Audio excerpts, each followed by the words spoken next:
students, today we are going to start our next chapter of history, when people rebel in 1857 and after. So what we have to discuss in this chapter, we have to describe what was the reasons behind this, why the revolt has been started in 1857 and what was the result, what was after that, what they have done, Britishers have done. So let us begin with the chapter. So the whole chapter I will send with the help of the videos. You have to watch the videos and read out the chapter on their own. So let us start. First picture you can see. This is the picture of the sepoys and the peasants gather forces for the recall, the spread across the plains of North India in 1857. ये जो आप revolt आप देख रहे हो, picture जो आप देख रहे हो बेटा, इसमें आपको पीजेंट्स, सिपॉयज, किंग्स सब दिखाई दे रहे हैं क्योंकि सबने मिलके रिवोल्ट स्टार्ट किया था. But this revolt has been started only in north part of India. So what we have, the reasons behind it, let us see. The policies and the people. In the previous chapter, you have to link about this paragraph, policies and the people. In the previous chapter, but we have discussed the different policies made by the Britishers to exploit the Indians.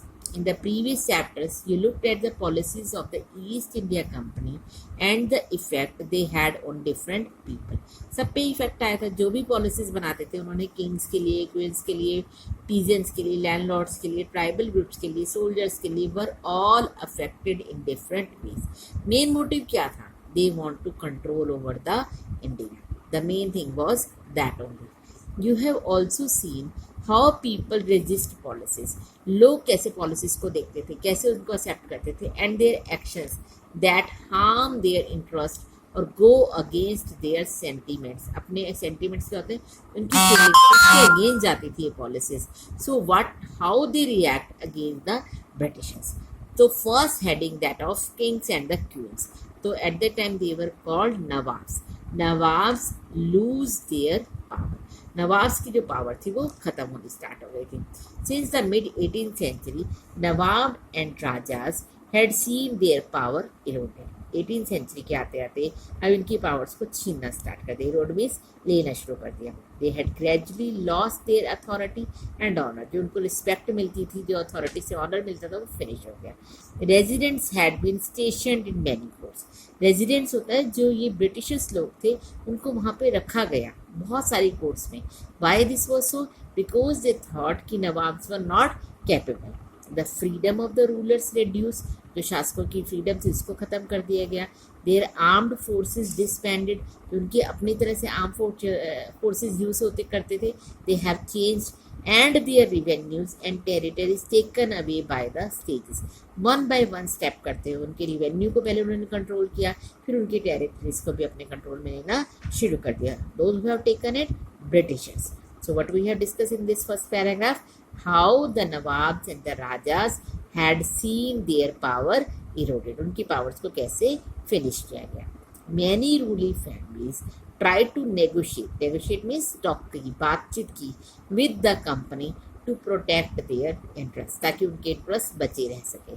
For example, Rani Lakshmi Bai of Jhansi wanted the company to recognize her adopted son as the heir to the kingdom after the death of her husband.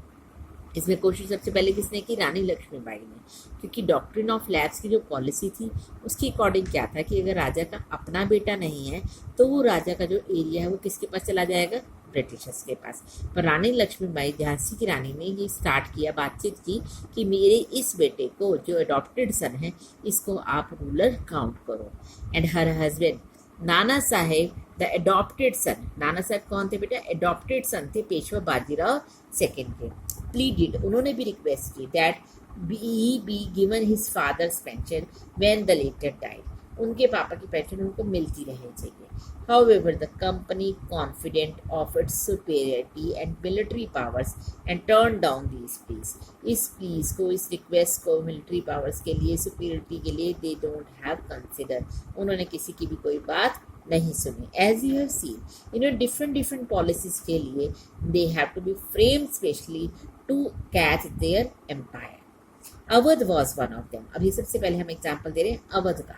Awadh को कैसे annex किया था? Lord Dalhousie ने इसको start करने के लिए जैसे धीरे धीरे स्टार्ट किया, वेल्जेनी ने एक पॉलिसी बनाई कि अवध का रूलर वीक है तो इसको अलायंस किया जाए, ठीक है। इन 1801 इस सब्सिडरी अलायंस, अंडरलाइन कर लीजिए अलायंस क्या था, इसमें वो हेल्प करता है, सब्सिडरी में उनको हेल्प करता है, was imposed on Awadh and in 1856 it was taken over. तो शुरू में तो पॉलिसीज के अगेंस्ट उन्होंने एंटर किया, धीरे धीरे उन्होंने उस एरिया को ही अपने पास ले लिया। Governor general Dalhousie declared that the territory was being misgoverned. Governor general Dalhousie ने क्या कहा कि टेरिटरी अच्छे से चली नहीं रही है, मतलब कौन सी? अवध की, क्योंकि इंडिया किस में डिवाइडेड था? डिफरेंट डिफरेंट टेरिटरीज में, और अलग अलग टेरिटरीज में डिफरेंट डिफरेंट किंग्स उस टाइम पे। British rule was needed to ensure proper administration. अगर ब्रिटिश रूल हो जाएगा तो यहाँ प्रॉपर एडमिनिस्ट्रेशन चलेगा, क्योंकि अवध में प्रॉब्लम चल रही थी। The company even began to plan how to bring Mughal dynasty to end. Company के माइंड में क्या चल रहा था कि हमने कैसे भी करके इस मुगल डायनेस्टी को फिनिश करना है। The name of the Mughal king was removed. अब इसके लिए उन्होंने किया क्या?